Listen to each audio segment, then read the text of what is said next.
El ministro español de Asuntos Exteriores y Cooperación convocó al diplomático Mario Isea para expresar su total rechazo a las declaraciones del líder chavista, según las cuales Rajoy no tiene moral para hablar de la situación en Venezuela después de haber reprimido al pueblo de Cataluña.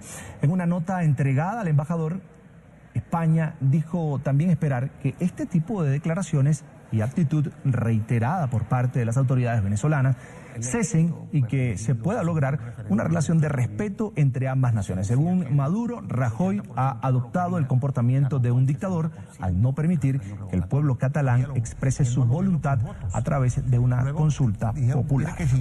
Didn't say what that congresswoman said. Didn't say it at all. President Trump on the defensive, denying claims by a Florida congresswoman that he told the widow of fallen soldier Sergeant LaDavid Johnson that her husband, quote, knew what he was getting into. Did not say what the congresswoman said, and most people aren't too surprised to hear that. I was in the car when President Trump called. Florida Congresswoman Frederica Wilson says she heard President Trump's call to Maisha Johnson, Army Sergeant LaDavid Johnson's widow, on Tuesday. He was one of 4 Green Berets killed in Niger earlier this month. Congresswoman Wilson was traveling with his widow as she went to collect his body at the airport. He never said the word hero. He said to the wife, well, I guess he knew what he was getting into. How insensitive can you be? It's a very difficult thing. The president has been under fire since Monday when he accused former President Obama of not calling the families of fallen soldiers. President Obama and other presidents, most of them didn't make calls. And then, during a radio interview, Trump brought up Chief of Staff John Kelly, whose son died in Afghanistan in 2010. I mean, you could ask General Kelly, did he get a call from Obama? You could ask other people. I don't know what Obama's policy was. In May 2011, President Obama hosted a breakfast for Gold Star families, which Kelly and his wife attended. Okay, let her make her statement again, and then you'll find out. Trump, meanwhile, stands by his claim about his call to Maisha Johnson and says he has proof to back it up. Mandalay Bay security guard Jesus Campos was the first to confront gunman Stephen Paddock, who killed 58 people in Las Vegas when he opened fire at an outdoor concert from his window. Campos had an interview with Ellen DeGeneres on Wednesday, where he clarified his timeline for arriving outside of Paddock's door. Campos said he went to the 32nd floor to check on an open stairwell, which he found to be blocked by a metal bracket. He then called security to send up an engineer. Campos then heard drilling and assumed that the situation was being taken care of. Moments later, shots had been fired. There has been contradictory statements from both police and the hotel about what time Campos arrived at Paddock's room.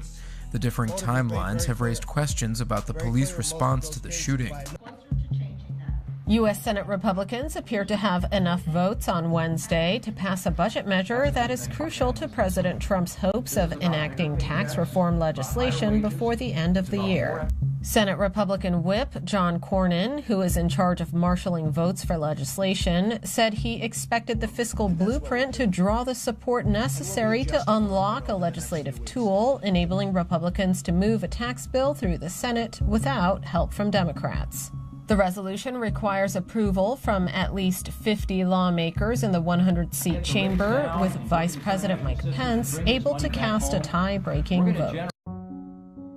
On Wednesday, a federal judge in New York voiced skepticism over whether groups and individuals should be able to proceed with a lawsuit against President Donald Trump. The lawsuit alleges that Trump violated the U.S. Constitution by accepting foreign payments through his hotels and other businesses. U.S. District Judge George Daniels also questioned government lawyers seeking to have him throw out the suit. The suit specifically accuses Trump of running afoul of the Constitution's Emoluments Clause by maintaining ownership of his business empire while in office. Daniels said he would rule within a month or two on whether he will continue to hear the suit.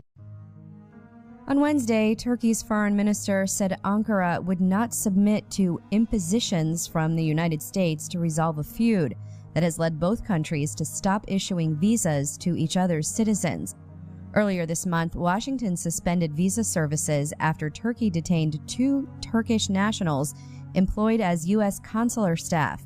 Turkey has said that they are being held on suspicion of links to last year's failed coup. The U.S. has laid out conditions to solve the crisis, including a request to provide evidence related to the detentions.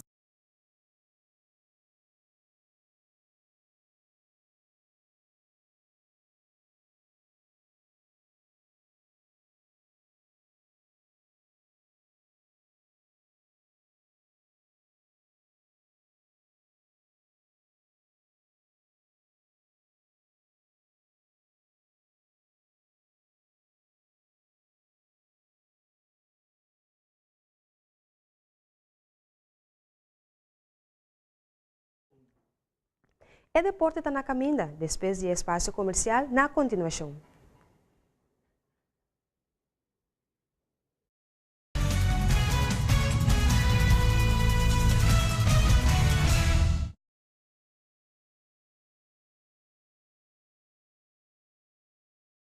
De um centro de entusiasmo para menos